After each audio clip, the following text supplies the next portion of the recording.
Très bien. Écoutez, bonjour à tous. Je suis John Kefelec, un des coordonnateurs de l'événement AI Days. Nous sommes le deuxième jour.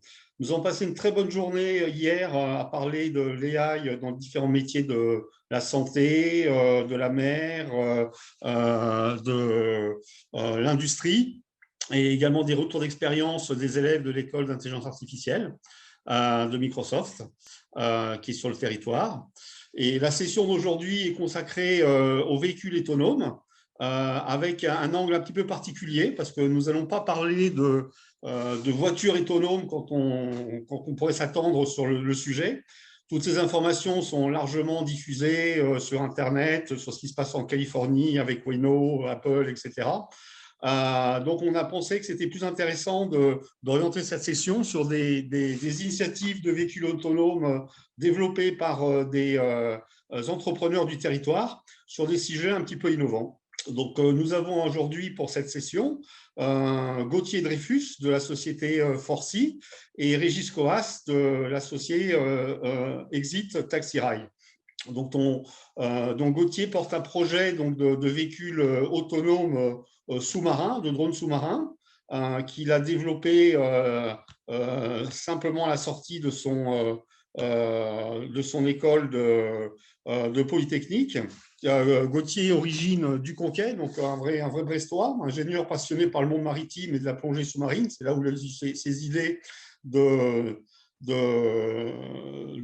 d'initiatives entrepreneuriales dans le offshore. Et donc, il a créé cette société Forcy, dans laquelle Ifremer, notre grand institut de recherche basé à Brest, a également investi. Et il va nous raconter comment, justement, avec ces nouvelles technologies d'intelligence artificielle, on peut réinventer une nouvelle manière de travailler sur des chantiers offshore, tels qu'ils soient, avec une véritable valeur ajoutée. Donc, Gauthier, merci de ta présence et on te laisse la parole. Merci beaucoup, John, et bonjour à tous. Alors, c'est très perturbant de parler tout seul à son ordinateur sans savoir qui est vraiment en face de soi, ni voir vos réactions, mais j'espère que vous apprécierez les quelques images que je vais vous montrer. Donc, je fais toujours des présentations plutôt visuelles avec pas mal de vidéos. Et pour rentrer dans le sujet, alors John a parlé, effectivement, on est une jeune société de robotique sous-marine, mais je vais commencer à vous parler d'éolien offshore, qui est notre opportunité de marché. Loin de moi l'idée d'essayer de vous convaincre que l'éolien offshore c'est bien, je ne veux pas du tout rentrer dans le débat environnemental. Je vais simplement être très factuel en disant que l'éolien offshore c'est un marché industriel qui est en plein boom. On attend à ce que le nombre d'éoliennes posées en mer soit multiplié par 6 dans les 10 à 15 prochaines années dans le monde, et ça c'est factuel, ça veut dire que les décisions d'investissement sont prises essentiellement par des gouvernements européens, nord-américains et asiatiques. Et donc, les projets sont en construction. Donc, il y en a quelques-uns en France dont on parle qui font la une de la presse pour des bonnes ou des mauvaises raisons, donc à Saint-Brieuc, à Saint-Nazaire, à Fécamp, etc., ou en Méditerranée. Mais la France a beaucoup de retard sur l'éolien. L'Angleterre, la Norvège, l'Allemagne, la Belgique sont beaucoup plus en avance que nous sur ces sujets-là. Donc ça, c'est un premier élément, c'est effectivement 8 000 éoliennes dans le monde aujourd'hui, la grande majorité en Europe, et quasiment 50 000 à 10-15 ans. Donc je ne sais pas si vous vous rendez compte, pour un marché industriel, on n'imagine pas que le nombre de voitures soit multiplié par 6 en 10 ans, le nombre de trains, d'avions. Alors c'est des marchés beaucoup plus matures, certes, mais il y a déjà un facteur de croissance qui est absolument extraordinaire pour une industrie lourde comme celle-ci. Le deuxième aspect, alors je ne vais pas trop parler de chiffres, mais c'est qu'évidemment, quand vous mettez des actifs ou des machines complexes tournantes, notamment comme des éoliennes en pleine mer, alors il faut voir que c'est presque des tours Eiffel. Hein. Chaque éolienne, ça peut faire plus que 200 mètres de haut. C'est 10 à 20, 30 fois plus puissant que les éoliennes que vous voyez à terre en prenant votre voiture. Donc on parle vraiment de tours Eiffel en pleine mer, et il y a effectivement beaucoup de problématiques de maintenance. Alors, beaucoup de la maintenance, c'est la maintenance qui est dédiée à la turbine, c'est normal, ça tourne, et puis il faut que des techniciens, alors je ne sais pas exactement ce qu'ils font, mais j'imagine qu'il faut venir graisser les roulements, quoi, ou l'équivalent. Et il y a effectivement aussi beaucoup de maintenance qui est de la maintenance sous-marine, parce qu'on imagine bien que c'est comme des piles d'un pont. Il peut y avoir jusqu'à 30-40 mètres de pile qui est sous l'eau, avec des câbles qui rentrent, qui sortent, des joints, des vibrations, etc. Donc il y a une grosse problématique de maintenance sous-marine. Et alors, à quoi sert la technologie dans tout ça? Eh ben, alors, la plupart des acteurs de l'éolien offshore viennent du pétrolier. Alors, on pourrait dire que c'est bien ou c'est pas bien. Toujours est-il que les investissements et le savoir-faire viennent du monde maritime offshore pétrolier. La plupart des sociétés de services, donc vous connaissez Technip, ou beaucoup de sociétés danoises, norvégiennes, sont en train de pivoter doucement mais sûrement vers le service à l'éolien. Et donc, le savoir-faire vient du pétrolier. Et ce qu'on voit par rapport à de la maintenance pétrolière, où il y avait un gros actif ou un gros champ pétrolier, je ne sais pas, au large du Nigeria ou de l'Angola, aujourd'hui, vous avez des champs complètement éclatés qui sont très similaires, parce que finalement, une éolienne, c'est la même que sa voisine, et en moyenne, il y a 80 à 100 éoliennes par ferme. Donc, le premier aspect, qui est vraiment une porte ouverte à la techno, c'est la répétabilité du marché. Et je prends toujours l'exemple d'une chaîne de montage. Il n'y a pas de robotisation sans répétabilité. Quand vous vissez des pots de confiture à la chaîne, c'est les sujets de robotisation qu'on étudie en techno au collège. C'est bien répétable. Le robot fait le même geste, etc. Donc, sur un champ pétrolier, c'est beaucoup plus dur à robotiser. Quand vous avez 100 fois la même éolienne, il y a un vrai sujet de robotisation. Donc, l'opportunité de marché, finalement, c'est quoi? C'est la répétabilité. Il y a un vrai besoin d'autonomie. Le volume, on l'a dit, il y a 100 éoliennes par ferme, un marché qui va faire x6 avec des dizaines de milliers d'éoliennes en mer. Il y a un gros problème de data. Il faut faire des campagnes d'inspection régulières. Donc, la data, il faut la stocker quelque part et en faire quelque chose et la valoriser. Et il y a évidemment un problème de coût. Vous n'êtes pas censé. Le pétrolier a connu ses années de gloire dans les années 90-2000 où les coûts et les marges étaient très élevés pour tous les acteurs de la chaîne. Ce n'est pas du tout le cas dans l'éolien. Très peu de gens gagnent de l'argent aujourd'hui. Les sociétés de services vendent à coût at cost, comme on dit, ou avec des marges très faibles. Tout le monde essaie de rentrer dans ce marché-là. Donc, les marges sont faibles. Pareil pour le prix de l'électricité. Personne n'a envie de payer son électricité plus cher. Donc, il faut trouver des modèles qui permettent de faire de la maintenance de façon répétable avec un gros focus sur la data et moins cher. Et c'est là que Forsy rentre en jeu, j'ai envie de dire, en toute humilité. Il y a des acteurs beaucoup plus gros que nous qui font des choses très bien aussi. Alors, Forsy, John nous a présenté brièvement. On est une jeune société de robotique sous-marine. On est basé entre Paris et Montpellier. Effectivement, mes attaches brestoises ou finistériennes ont fait qu'on s'est assez vite rapproché également de l'Ifremer, qui est basé à Brest, qui est un magnifique centre de recherche à la sortie de Brest. Et Capital, il y a quelques mois maintenant, donc on travaille beaucoup avec l'Ifremer. Donc on fait des robots sous-marins, on fait également de la vision sous-marine. Donc j'ai un peu les trois catégories de savoir-faire de la boîte, mais de toute manière, quand on fait un robot, et encore plus quand on fait un robot sous-marin, on dit toujours il y a un triptyque de la robotique, c'est une partie logicielle, une partie système embarqué et une partie hardware. Il faut bien faire le châssis, les caissons étanches, etc.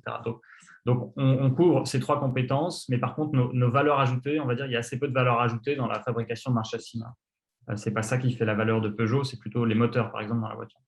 Donc, dans la robotique, la valeur ajoutée, évidemment, c'est les systèmes embarqués et le logiciel robotique. Donc ça, ce sont nos spécialités. Et on travaille également beaucoup sur la vision. Alors, pour ceux qui font de la robotique en école, vous devez avoir vite vu que la vision, les sujets de vision, c'est les sujets très à la mode en robotique depuis 5 à 10 ans maintenant. Pourquoi? Parce que d'une part, le coût des capteurs a chuté.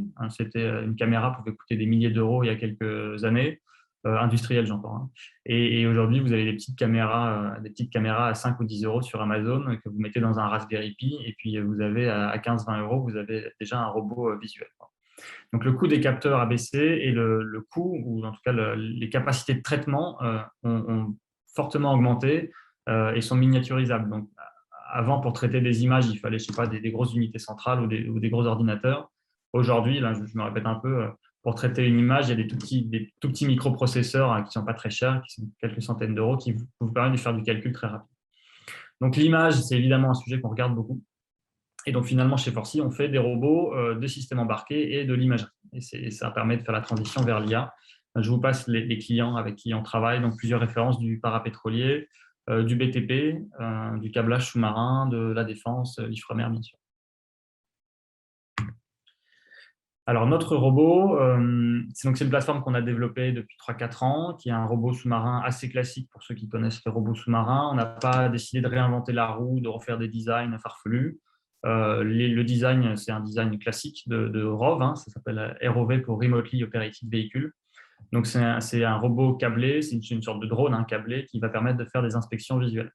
Par contre, on a repris toute l'architecture embarquée et toute l'architecture logicielle pour permettre à ce robot de faire des inspections autonomes préprogrammées.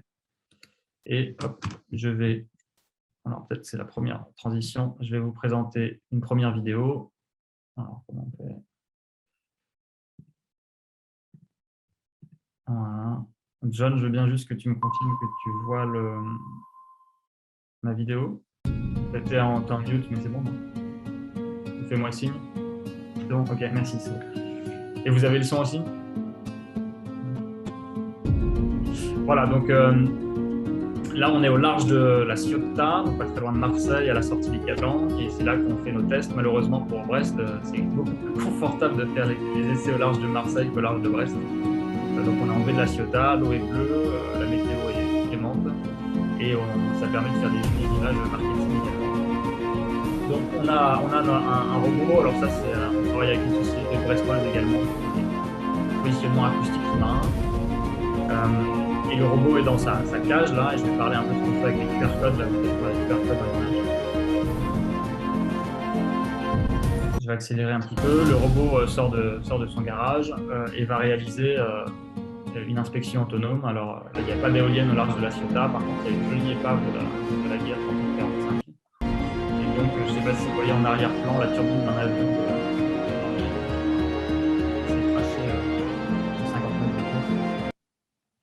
Donc le robot fait une inspection autonome, on a quand même des pilotes ou des superviseurs en surface ou déportés. Hein. On travaille également avec des centres de contrôle à terre pour éviter d'envoyer des marins en mer en permanence. Une personne à la mer coûte plus cher évidemment qu'une personne à terre, sans compter les risques pour la sécurité.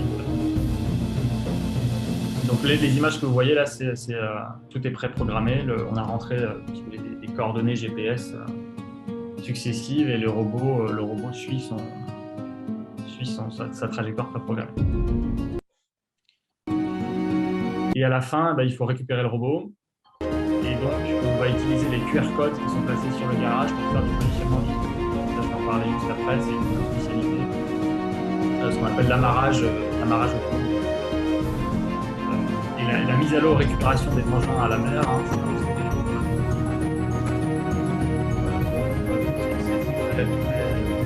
c'est important d'avoir des technologies qui permettent de récupérer les vêtements. Ça ne sert à rien d'avoir un engin autonome si on n'est pas capable de lancer de récupérer le vêtement. Donc la mise à l'eau récupération, c'est des sujets très importants qu'on regarde beaucoup. Hop, alors je vais rebasculer sur ma présentation. Voilà pour le robot. Donc des jolies images d'un robot qui fait l'inspection. Alors on a une éolienne en mer en France qui s'appelle Floatgen, qui est au large de Nantes, du Croisic. Qui est l'éolienne de la société Ideol. Donc, on peut être assez fier de ce projet parce que c'est une boîte qui va commencer à vendre ses flotteurs à pas mal de monde en Europe. Et donc, on a réalisé le survey des lignes d'ancrage il y a quelques semaines. Donc, je vous ai mis quelques images. Alors, pourquoi l'AI dans l'éolien? J'essaie de surveiller le temps. Et parce que j'en ai parlé, il y a beaucoup de données, il y a beaucoup de data, il y a beaucoup de maintenance. Et donc, évidemment, une fois qu'on fait de l'inspection autonome visuelle, il faut pouvoir traiter la data, donc des centaines d'heures de vidéos, de façon la plus automatisée possible, afin de consolider les bases de données et de répondre aux clients. Finalement, le client, il ne veut pas voir la vidéo de son champ, il veut voir où sont ses anomalies, où sont la rouille, la corrosion, où est-ce qu'il faut changer un câble, etc. Et donc, l'AI va permettre d'annoter les bases de données d'images. Donc, on va enregistrer des centaines d'images qui sont géoréférencées. Le positionnement, c'est très important. Et ensuite, on va détecter des anomalies dans ces images. Alors, finalement, on parle beaucoup de robotique sous-marine du futur, mais j'imagine que c'est très proche de la robotique du futur dans pas mal d'industries. L'intérêt, moi je vois toujours deux choses. Et dans l'IA, il y a deux métiers différents. Hein. Il y a acquérir la data de façon autonome. Et ça veut dire qu'il faut travailler sur le porteur. C'est ce que Forcia a fait aujourd'hui. Et une fois que la data est acquise, il faut la traiter pour vendre un rapport consolidé au client. Et ça, c'est la deuxième partie. Et il y a deux types de startups, de ce que je vois. Il y a des startups qui sont spécialisées pure IA, donc ils sont agnostiques en termes de capteurs. Par exemple, ils vont traiter les images de n'importe quel drone aérien. Et il y a des startups comme la nôtre qui veulent et travailler sur le porteur et travailler sur la data, parce qu'on considère, notamment dans les milieux très contraints comme les milieux sous-marins, qu'on ne peut pas s'adapter à n'importe quel hardware. Il faut maîtriser toute la chaîne d'acquisition, depuis la navigation du robot jusqu'à au traitement de la donnée. Donc, c'est ce qu'on fait. Voilà. Donc, ça, c'est je vous présente un peu le roadmap de Forcy. Aujourd'hui, on est vers 2 et on arrive vers 3 puisqu'on travaille aussi sur un projet où on enlèverait le câble de notre robot pour qu'il fonctionne sur batterie. Combien de temps il reste? Je ne sais pas à quelle heure on a commencé. Il te reste 5 minutes et après, il y a quelques questions qui commencent à arriver que je te poserai. D'accord. Et puis après, on passera à la présentation de Régis et du train autonome. Parfait. Et donc, je voulais revenir. J'ai parlé un peu d'IA pour le marché éolien, l'opportunité de marché. Il y a d'autres formes d'IA. Hein. Si on considère que le traitement d'image et les algorithmes de détection d'images et de repositionnement visuel sont de l'IA, moi, c'est ce que je pense.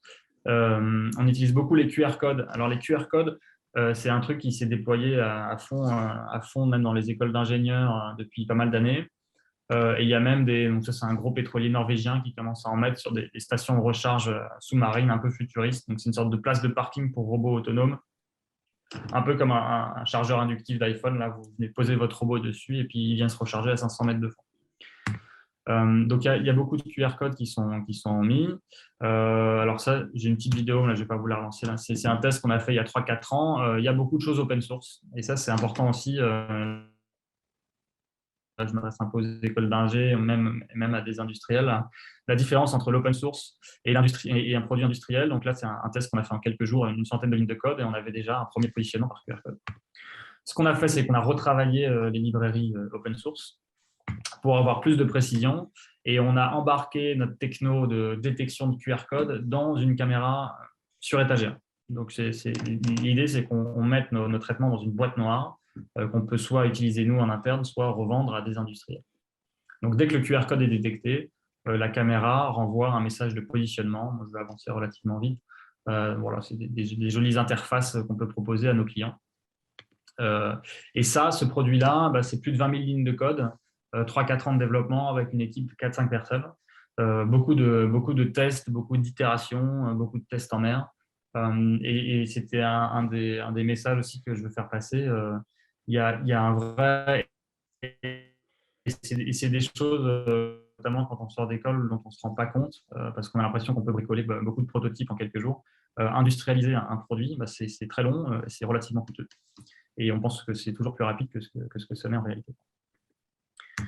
Et donc, j'ai montré à quoi ça sert, les QR codes. Nous, notre grosse problématique, c'est le lancement et la récupération des engins autonomes. Comme je vous ai dit, c'est bien beau de faire une inspection autonome, mais s'il faut 5 personnes sur le bateau pour déployer le robot à l'eau et le récupérer, simplement, ces 5 personnes, vous allez quand même les payer, puis elles ne feront rien pendant l'inspection. Donc, il faut absolument avoir des méthodes, mais c'est pareil, je pense, pour les drones aériens. Hein. Si vous avez besoin d'une grosse équipe pour lancer un drone aérien, vos équipes sont facturées à la journée, quoi qu'il arrive. Donc, il faut vraiment automatiser toute la chaîne, et parfois, c'est des petites choses assez simples, voilà, un garage avec 3 QR codes dessus, qui permettent de faire le lancement et la récupération. Donc là, pareil, moi, mon message, c'est l'IA, c'est super, mais parfois, il faut des choses très simples, juste un peu maligne, parce que même si la valeur ajoutée, elle est sur l'inspection et la data des éoliennes, si vous ne pouvez pas mettre votre robot à l'eau, votre IA ne sert à rien. Alors, on travaille sur des problématiques de vision dans des eaux plus turbides. Je crois que j'ai des vidéos. Voilà. Donc ça, j'ai un jeune étudiant-chercheur de l'ISEN à Brest, c'est pour ça que je le cite, qui avait travaillé là-dessus il y a quelques années. Donc, on peut filtrer, et ça aussi, c'est des traitements d'intelligence artificielle, on peut filtrer les images, notamment la turbidité de l'eau sous-marine, pour améliorer les détections. Et tout ça, ça tourne en embarqué sur nos machines. Et je vais simplement finir avec une dernière vidéo. Il y a pas mal d'utilisation. Par contre, il faut que je change d'écran. Voilà. Il y a pas mal d'utilisation dans l'industrie de nos caméras. Et ça, c'est aussi un… en tout cas pour nous, un apprentissage sur la technologie. On a développé les QR codes pour une application interne et puis on s'est rendu compte en parlant avec des clients, en embarquant ces caméras sur des robots qui ne sont pas les nôtres, hein, à des sociétés de services offshore, on peut faire des jolies applications et notamment de la mesure de la topographie sous-marine, hein, pour la construction. Donc là, on est sur un bateau de construction offshore. Le bateau va installer ce qu'on appelle une pile d'ancrage. Ce genre de navires qui sont déployés, notamment dans les éoliennes flottantes. Et il faut faire de la mesure d'inclinaison. Aujourd'hui, il n'y a pas tellement de méthodes faciles pour mesurer l'inclinaison sous l'eau. C'est une sorte de niveau à bulle digital. Hein. On peut imaginer qu'un maçon utilise notre caméra et un QR code pour mesurer l'inclinaison d'un mur. Et d'ailleurs, c'est pas pour rien qu'on travaille en ce moment pour une grosse boîte de BTP dans un port militaire tout près d'ici. Donc, il y a d'autres applications dans d'autres industries pour pas mal de technologies et c'est assez sympa de travailler dans ce milieu-là. Voilà un peu, je crois que je suis un peu hors temps, donc je vais m'arrêter là. Non, écoute, merci beaucoup Gauthier, c'est vraiment très impressionnant ce que tu nous présentes et on a peut-être juste deux petites questions. La première, c'est comment fais-tu pour récupérer autant de compétences différentes au sein d'une petite structure? Est-ce que tu travailles en collaboration avec des écoles, comme tu as mentionné, certaines de Brest ou centres de recherche, ou c'est de l'industrie, ou c'est à l'étranger? Quelles sont vraiment les compétences que tu as? Est-ce que c'est facile de les intégrer dans ton projet? Non, alors oui, on travaille avec des écoles. Historiquement, on a travaillé avec l'ISEN à Brest et l'ENSTA à Bretagne, parce que, alors, notamment l'ENSTA, moi je pense, je ne sais pas s'il y a des étudiants de l'ENSTA, vous avez la meilleure école de robotique mobile de France, et parce qu'il y a une volonté du management et de certains professeurs géniaux de monter un département robotique. Et le problème d'autres écoles, dont par exemple celles dont je peux venir, qui sont très théoriques, on fait beaucoup de maths, mais on fait assez peu d'applicatifs. Et je trouve que la robotique qui est enseignée à l'ENSTA ou dans d'autres écoles de la région brestoise, c'est des vraies écoles industrielles. Donc, vous apprenez à faire des systèmes avec des cartes électroniques, avec des capteurs, et vous ne faites pas que des algorithmes de contrôle, quoi. Donc, ça, c'est un premier point. Non, c'est assez difficile. Après, je trouve qu'il y a effectivement beaucoup de connaissances, beaucoup d'open source maintenant sur tous les sujets sur lesquels on travaille. Donc, on n'est pas forcément obligé de s'entourer d'experts. Finalement, des jeunes, alors pas trop jeunes, qui sortent d'école, mais avec quelques années d'expérience, étant donné que les technologies sont très récentes, on arrive à faire des jolies choses. Après, on a plus un problème de compétences, on a plutôt des problèmes de financement, parce que le problème de la mer, c'est que c'est très cher d'aller tester les systèmes en mer. Hein. Pour louer un bateau, c'est entre 2 000 et 10 000 euros par jour. Donc, une campagne d'essai à la mer d'une semaine, vous vous rendez bien compte, sans compter les camions qu'il faut louer pour amener le robot fait 300 kilos, hein, donc on ne peut pas le mettre dans une valise dans le TGV. Mais c'est un peu comme des essais cliniques dans le médical, si vous voulez. Et le problème, moi, je trouve, pour l'industrie maritime aujourd'hui, c'est l'accès au financement. On fait des gens qui font de la robotique médicale. Certes, ils font des essais cliniques très chers, mais il y a accès à des financements publics, privés qui sont très importants. Le maritime reste un marché de niche aujourd'hui, plus difficile à faire financer. Bien, non, je confirme en tant qu'investisseur, c'est un milieu difficile à convaincre. Et une dernière question dans ton domaine, tu parlais effectivement que nul n'est prophète dans son pays, qu'effectivement le développement des éoliens offshore en France n'est pas le même qu'ailleurs. Est-ce que ça veut dire que tu as pris délibérément une optique internationale dans le développement commercial de ta société et que tes clients sont peut-être plus hors de France que dans l'Hexagone? Oui, de toute façon, alors on ne fait pas encore beaucoup de chiffre d'affaires. Hein. On espère faire 1 million d'euros en fin d'année, mais on a eu une progression très lente parce qu'on était essentiellement une boîte techno pendant les premières années. Mais historiquement, on a toujours fait 75% de notre chiffre à l'export parce que nos clients étaient des pétroliers ou des grandes boîtes internationales. Donc oui, on est tourné vers l'international. Après, ce que je vois, c'est que notamment dans le service maritime et même dans le service robotique maritime, les boîtes se lancent parce qu'elles ont un marché local. C'est le cas en Angleterre, c'est le cas en Norvège. Et donc, ça, c'est un peu mon message. Parce que à ma petite échelle, j'essaie de dire à tout le monde, il n'y a pas de chaîne de valeur qui se crée dans un pays, quelle qu'elle soit, hein, quelle que soit l'industrie, s'il n'y a pas un marché local. Donc, effectivement, s'il y a des champs d'éoliennes en France, eh ben, il y a des armateurs qui vont venir s'installer. On va redévelopper les quais dans les ports. Donc, il y a des boîtes de BTP qui vont refaire les quais. Il y a des grues qui vont arriver. On va acheter des grues en France. Et c'est tout un écosystème et ce n'est pas que des robots sous-marins français. Aujourd'hui, on a finalement une industrie offshore française qui est presque disparue, quoi. L'industrie du service maritime français a presque disparu par rapport à ce qu'on avait il y a 20-30 ans. Et on a beaucoup, beaucoup de retard. Et encore une fois, je ne parle pas que des robots sous-marins, hein, je parle de toute la chaîne de valeur. On a beaucoup de retard et ce n'est pas pour rien que la ferme de Saint-Brieuc, c'est des navires qui n'ont pas du tout un pavillon français qui viennent de pays nordiques là, nous installer les éoliennes. Donc, il y a des choses à faire, mais effectivement, je prêche pour qu'il y ait un marché local se développe, pour qu'il y ait des opportunités. Parce que ce n'est pas pareil d'envoyer ces systèmes à l'autre bout de l'Europe ou de prendre l'autoroute 1 heure pour aller faire du service. Très bien, d'accord. Ben, écoute, merci Gauthier. C'est formidable que les entrepreneurs de ta nouvelle génération, justement, secouent cette industrie et la redynamisent et lui donnent les galons qu'elle mérite. Et donc, on va suivre de très près toute ton aventure et peut-être ça sera heureux de t'avoir à la prochaine édition l'année prochaine des High Days pour Avec connaître la plaisir. suite. Merci encore Gauthier.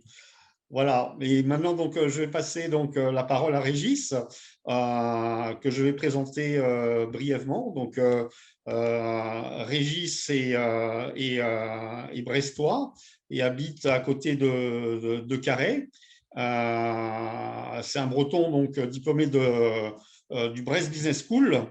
Il est entrepreneur depuis 2002 et était consultant dans beaucoup de projets d'envergure sur la thématique des véhicules autonomes dont il était un spécialiste avec des clients comme RATP, Arriva, Thales, Safran.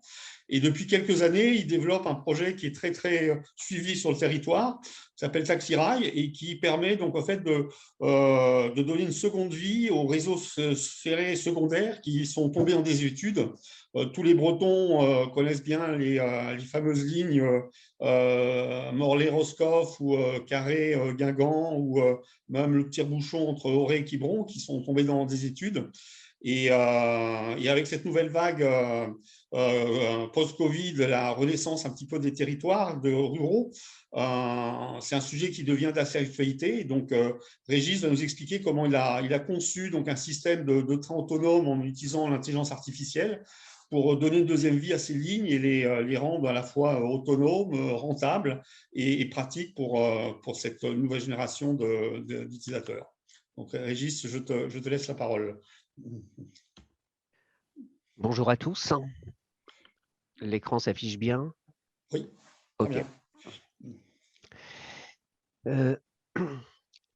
Donc, commençons d'abord par la problématique. Donc, nous sommes sur une logique d'aménagement du territoire, notamment, qui est liée aux problèmes de transport que peuvent rencontrer les personnes habitant dans les zones rurales et périurbaines.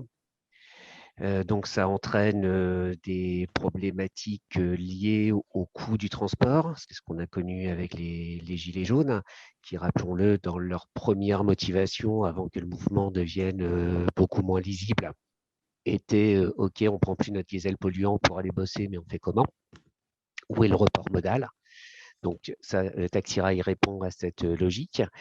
Le développement économique sur les territoires, qui est également un point important, et qu'il faut revoir, comme le disait John, sur la logique post-Covid, c'est-à-dire que le phénomène est marginal, mais il n'est pas ignoré quand même, c'est-à-dire de migration de population des grandes métropoles vers des zones rurales.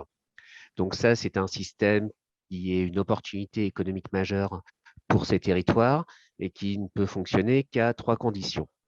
La première, c'est d'avoir un réseau Internet très performant, puisqu'on va être dans une logique principalement de télétravail. Le deuxième point est d'avoir un réseau maillé de tiers-lieux qui va permettre aux personnes qui ne souhaitent pas nécessairement travailler de leur salon de pouvoir avoir une vie sociale en dehors des jours qu'ils passeront en présentiel en entreprise. Et le dernier point essentiel, c'est le transport, puisqu'on ne peut pas considérer qu'on puisse dire vous prenez votre voiture, vous la laissez pendant 2 jours sur un parking et après vous la reprenez pour revenir. Donc là, la solution, c'est de pouvoir transporter ces personnes avec des systèmes vertueux et frugaux qui les amènent, qui les rabattent vers les réseaux structurants, donc principalement des LGV. Enfin, il y a l'urgence climatique et écologique.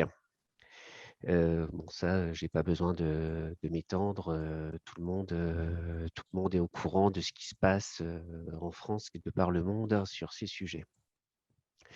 Donc, l'objectif de Taxi Rail est de sauver les petites lignes. Vous avez probablement tous entendu parler du célébrissime rapport Spinetta de février 2018 qui a posé en postulat qu'il y a 9000 km de lignes qui ne sont pas rentables et qui sont très peu utilisées, donc pourquoi ne pas les fermer? Donc, il était dans une approche essentiellement comptable. Ensuite, les régions sont bien entendu montées au créneau en disant il y a une problématique d'aménagement du territoire, donc il est normal que les collectivités subventionnent, y compris très fortement, ces infrastructures, ce qui se heurte à 2 limites qui sont la limite de la volonté politique et la limite des capacités économiques des collectivités. La troisième voie que nous défendions était de dire nous, on développe un service qui est utile et pratique pour le voyageur, à coût réduit, voire nul dans certains cas pour la collectivité et profitable pour l'exploitant. Les bénéfices sociétaux sont une réduction de la pollution. En France, c'est 48 000 morts prématurés chaque année à cause de la pollution. C'est la réduction de l'accidentologie. L'accidentologie, pour parler cyniquement, c'est un coût financier de 25 milliards par an en France. La réduction de ce qui s'appelle les espaces en marge, c'est-à-dire un meilleur maillage territorial, qui est une source assez logique de développement au niveau d'un État et d'une région. L'accès pour tous à la mobilité. Donc, on peut parler des seniors, par exemple, puisque tous les centres administratifs se sont regroupés. Mais également, il faut savoir qu'il y a à peu près un actif sur 2 en France qui a déjà refusé un emploi pour des problématiques de mobilité. Il y a également une rationalité économique qui se fait. Une voiture, c'est 450 € par mois. Une deuxième voiture, c'est 900 € par mois parce qu'elle va être moins amortie, elle va être, etc. Donc, c'est-à-dire qu'un couple où chacun gagne le SMIC, il y a un des 2 SMIC qui va passer uniquement dans le budget transport. Ce qui amène de facto, simplement par rationalité économique, une exclusion de l'emploi d'une partie de la population qui va considérer que finalement, c'est plus rentable pour moi de rester à la maison que d'aller travailler. Donc là, forcément, les coûts de transport grâce à Taxi Rail vont être fondamentalement réduits. Donc, on apporte quelque chose grâce à l'accès à la mobilité sur le développement économique global et la diminution du chômage. Taxi Rail se compose de modules autonomes. Ce sont des modules très compacts qui font 6 mètres de long, 2,90 m de large, 3,25 m de haut. D'un niveau d'autonomie GOA4, ça j'y reviendrai dans quelques slides. L'idée est d'utiliser les voies ferrées existantes. Donc, il y a 6 lignes en Bretagne que John a indiqué tout à l'heure. Globalement, on est sur un marché potentiel en France de 200 à 300 lignes à exploiter. Alors, on n'a pas fait une étude de marché complète sur l'ensemble de l'Europe, mais au moins l'Italie, l'Allemagne, la Suisse, le problème est un peu différent, la Belgique et l'Espagne sont dans les mêmes, ont à peu près une configuration de petites lignes identiques à celle de la France. Donc, ce sont également des marchés potentiels. Pour réduire les coûts, nous avons 3 axes qui sont un poids très réduit, constant en charge, des essieux actifs et l'intelligence embarquée dans le véhicule. Donc, grâce à ça, on va réduire le coût d'entretien de l'infrastructure ferroviaire. Bien entendu, comme on va opérer sur des monovoies non électrifiées, donc des voies uniques sans caténaire, on est sur une motorisation hybride, c'est-à-dire techniquement, c'est un véhicule hybride série, c'est-à-dire un véhicule électrique sur batterie avec un prolongateur d'autonomie. Et pour ce prolongateur d'autonomie, nous développons en parallèle deux technologies différentes, une au biogaz, donc bio-GNV, et l'autre à l'hydrogène. Alors, pourquoi nous compliquons la tâche de la sorte? C'est simplement pour cadrer avec les projets de territoire qui sont déjà mis en place. Dans le cadre de la Bretagne, l'hydrogène est dans un premier temps réservé à la filière maritime. Donc, on partirait sur une solution biogaz, donc méthanisation, sous-produits agricoles, complément de rémunération pour les agriculteurs. Sur la Normandie, les Hauts-de-France, le Grand Est, la Bourgogne-Franche-Comté, ils se sont déjà déclarés comme territoire décarboné hydrogène. Donc on est contraint, mais avec grand plaisir, de les accompagner dans cette voie. Les modules ont une capacité de 16 places assises, 2 emplacements PMR et 3 à 6 emplacements vélo, pour une capacité maximale de 40 passagers sur la base de 4 personnes au mètre carré. Donc, bien sûr, on ne peut pas mettre et 40 personnes et 2 fauteuils roulants et 6 vélos. On parle bien de capacité maxi. Pour passer les heures de pointe, il y a une fonction platooning qui permet de chaîner 3 modules, donc par chaînage virtuel. J'y reviendrai tout à l'heure. Bien entendu, comme tout système autonome, il y a une information voyageur en temps réel et également, comme tout véhicule autonome, il est constamment connecté et sécurisé, écouté pour avoir une sécurité totale au niveau des voyageurs. Notre objectif est d'être la colonne vertébrale de la mobilité en zone rurale et périurbaine. En termes d'exploitation, nous avons retenu la logique du cadencement aux heures pleines. Donc, c'est le système classique du train, mais qui est assez pertinent. Sauf que grâce à l'autonomie du véhicule, on va pouvoir adapter les horaires à la demande des voyageurs. Sachant qu'un train du quotidien qui arrive à 9h15 dans une gare, ça ne sert absolument à rien puisque les gens, généralement en France, embauchent entre 8h et 9h.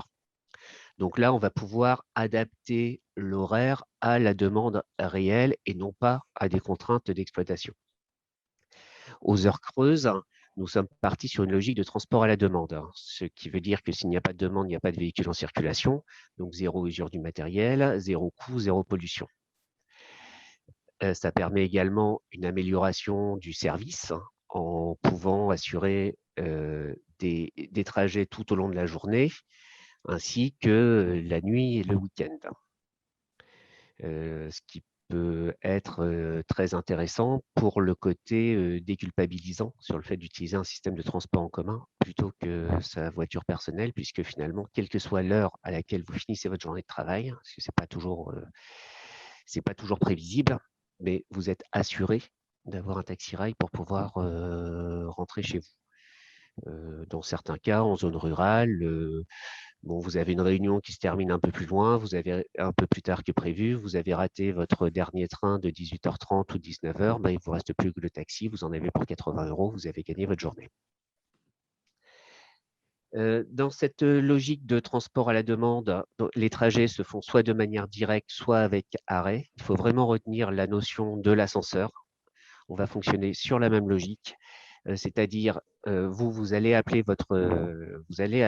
un taxi-rail. Le système va de toute façon vous dire oui, mais va peut-être vous dire oui, mais. Le oui, mais étant, il y a déjà un taxi-rail qui est en route, donc vous l'avez demandé à 10h et il sera là à 9h55 ou à 10h15, ou pas plus tard quand même. Et donc, à partir de là, vous allez monter dans le taxi-rail. Si d'aventure, vous êtes tout seul dedans, vous irez sans arrêt de votre point A à votre point Z. En revanche, il s'arrêtera autant de fois que nécessaire pour laisser monter et descendre d'autres voyageurs. Comme je le rappelais tout à l'heure, l'importance également, c'est de permettre une correspondance vers les réseaux structurants. Et une collectivité du sud-ouest de la France nous disait très, très joliment l'autre jour que c'est un système qui va nous raccorder au monde, puisqu'après, ça raccorde la LGV, Bordeaux, Paris, etc. Quand je parlais de colonne vertébrale de la mobilité, c'est qu'on intègre également la problématique du dernier kilomètre. Donc, on permet une optimisation de l'intermodalité, navette autonome, mobilité douce, donc vélo, assistance électrique, trottinette, etc., autopartage, parking relais, avec des applications intelligentes qui vont permettre ce covoiturage et qui sont intégrées dans l'appli TaxiRail. Vu que nous sommes sur un système autonome, hein, donc il est forcément très technologique. Je vais changer de diapositive et je reviendrai sur celle-là tout de suite après. C'est concernant les niveaux d'autonomie ferroviaire. Donc, comme je disais, on est sur du GOA 4, donc c'est un train totalement autonome. Toutefois, comme vous le savez, au niveau terrestre, il y a 5 niveaux d'automatisation. Et dans le ferroviaire, il y en a 4. Toutefois, le niveau technologique est à peu près le même, c'est-à-dire que le véhicule ne va pas prendre de décision par lui-même. Donc, c'est-à-dire que s'il détecte un obstacle sur la voie, que ce soit une branche tombée, un objet, un animal, voire un humain, le système va considérer par défaut que c'est un problème, il va s'arrêter et il va contacter le PCC. C'est un opérateur humain qui, avec des caméras motorisées intérieures et extérieures, va évaluer la situation et va donner l'ordre de reprise du trafic. La fonction platooning, donc c'est jusqu'à 3 véhicules vont se suivre sans attelage physique. Donc c'est peut-être ce que vous avez déjà sur votre voiture avec un limitateur de vitesse auto-adaptatif. On est un peu sur la même logique. On est sur de la gestion de temps intervéhiculaire, donc avec un laser qui mesure cette distance. Sauf que bien sûr, vu qu'on est amené à fonctionner en peloton, puisque c'est la traduction française du platooning, il va y avoir une notion d'asservissement entre les véhicules, donc qui va se faire en Wi-Fi, HF et LiFi. Le positionnement se fait par GPS, GPRS et odomètre. On envisage dans un deuxième temps d'intégrer une centrale inertielle puisque les coûts et l'encombrement ont une tendance à la réduction actuellement.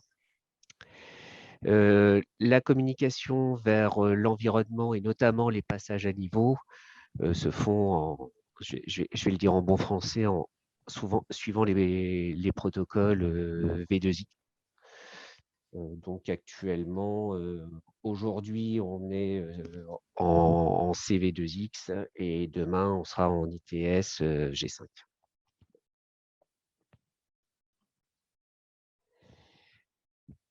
La logique de fonctionnement de l'intelligence embarquée, donc c'est voir, réfléchir, agir. Donc la détection se fait par radar, par lidar et par vidéo. La communication, donc 4G pour l'instant et 5G demain. Le véhicule, c'est un train, donc il est amené à pouvoir circuler dans les deux sens. Donc on va retrouver les mêmes technologies en face avant et en face arrière, pour ainsi dire. Et il y a un calculateur qui va, donc le CU là, qui est indiqué en bas, qui est développé par notre partenaire Phare Industrie, qui est également sous-traitant de Renault, qui va assurer tous ces calculs-là. Ça consomme beaucoup, hein. Il faut y penser au moment de dimensionner la batterie sur les véhicules autonomes. Donc ici, nous avons le diagramme de réflexion et de fonctionnement du système. Donc, voir, détecter, localiser. Les modes technologiques, donc forcément, il faut qu'on puisse détecter à longue portée et à courte portée. On détecte à 200 mètres, par exemple, pour l'instant. On attend une évolution matérielle nous permettant de détecter à 300 mètres.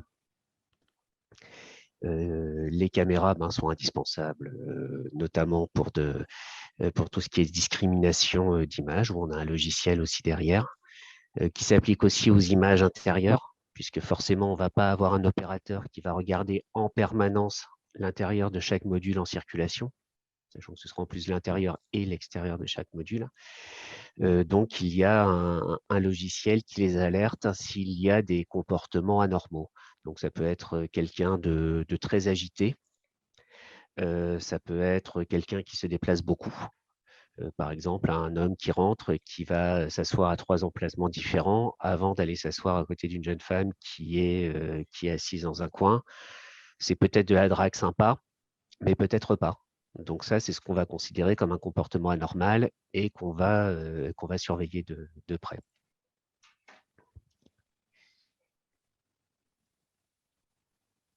Je vous remercie et je reste à votre disposition si vous avez des questions. Écoute, merci beaucoup, Régis, pour cette présentation. Ce projet est vraiment très, très séduisant.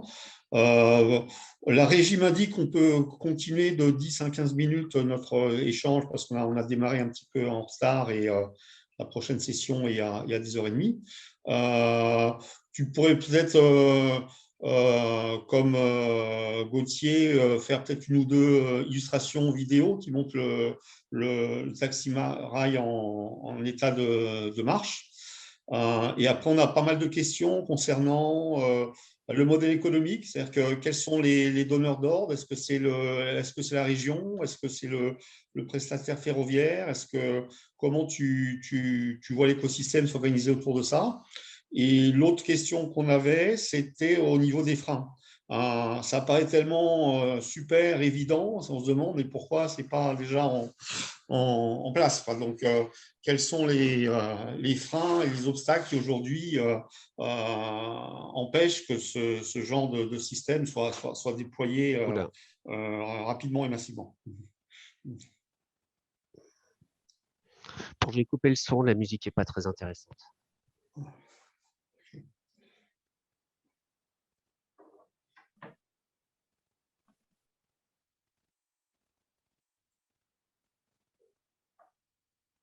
On n'a pas l'image non plus. On est sur le PowerPoint. Il faut changer il faut enlever le partage et remettre le partage de la bonne fenêtre. J'ai eu le même souci.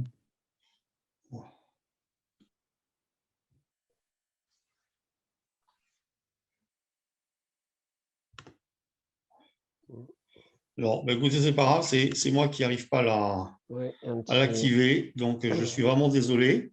Mais par contre, oui, si tu peux nous partager donc, la manière dont tu partages ce projet avec les collectivités et les challenges et les barrières que tu rencontres. Alors, nous discutons avec l'ensemble des régions françaises. La plus dynamique actuellement sur le sujet étant la Normandie, où on est sur un potentiel de 10 lignes et on a 4 études commandées pour une étude d'un service taxi-rail sur ces lignes. On est assez fortement soutenu par la région également. Donc, comme je disais, on est sur un potentiel de 200 à 300 lignes en France, ce qui est quand même assez considérable, et sur un marché européen. Les difficultés qu'on rencontre sont plus financières que techniques. Donc, même si on est une société de services, de transport, il y a une forte connotation industrielle qui est liée au module en lui-même.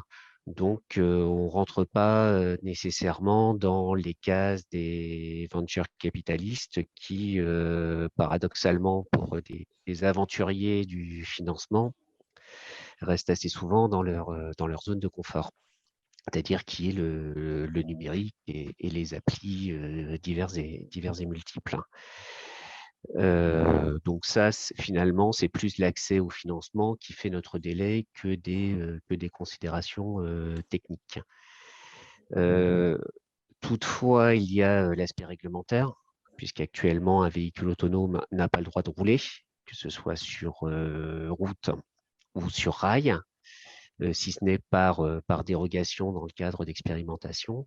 Donc, nous travaillons depuis le début de l'année avec la DGITM et le ministère des Transports sur la mise en place de cette nouvelle catégorie qui s'appelle train très léger et également ce qui inclut, dans notre cas, les trains très légers et autonomes.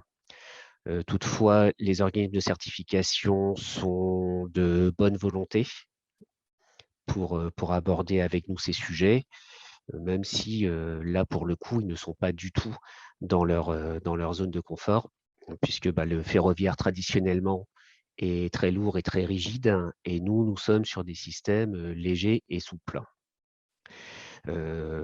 Donc, bien évidemment, dans le cadre d'un choc entre un taxi-rail et un train classique, ce ne sera pas bon du tout. Donc, nos démonstrations se font sur les règles d'exploitation qui amènent à ce qu'il n'y ait jamais de rencontre entre un train léger et un train lourd. Donc, c'est du travail réglementaire et du travail après, c'est de l'analyse de risque, AMDEC, et puis règles de circulation qui permettent de prouver que sur des occurrences de 10-9, on est à même de garantir la sécurité. D'accord. Et la même question que je voulais poser à Gauthier, est-ce que tu penses qu'à l'international, ce genre de projet peut obtenir plus de réception qu'en France? Tu parles de robotique autonome d'une façon générale? Oui. Puis même la partie ferroviaire aussi, c'est vrai. Est-ce qu'il y a des pays qui sont plus réceptifs à ce genre d'innovation? Ça me paraît évident que culturellement, la culture de l'administration française est plus un frein qu'un moteur sur ce genre de sujet. Non pas qu'il n'y ait pas une volonté de le faire, mais que pour tous ces sujets d'admission technologique sur le territoire, je pense que ça va plus lentement. Même s'il y a une volonté des pouvoirs publics et de la population, ça ira plus lentement en France qu'ailleurs, ça me paraît évident. Après, moi, ce qui m'a frappé dans la présentation de Régis, c'est les grandes similarités entre ce qu'on peut faire et ce qu'ils font d'une façon véhicule autonome.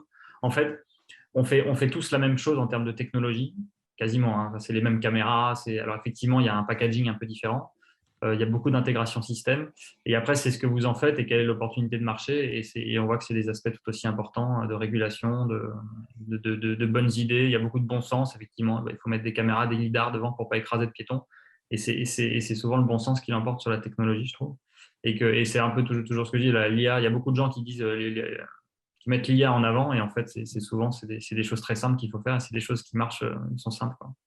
Et après, ouais, sur l'acceptabilité, moi, ce que je vois, c'est culturellement que ça soit. Bon, on travaille plus avec les industriels qu'avec les pouvoirs publics, mais on vend beaucoup plus vite à des étrangers qu'à des Français. C'est prouvé, c'est factuel, quoi. D'accord. Très bien. Écoutez, je crois qu'on va s'arrêter là parce que la prochaine session va démarrer.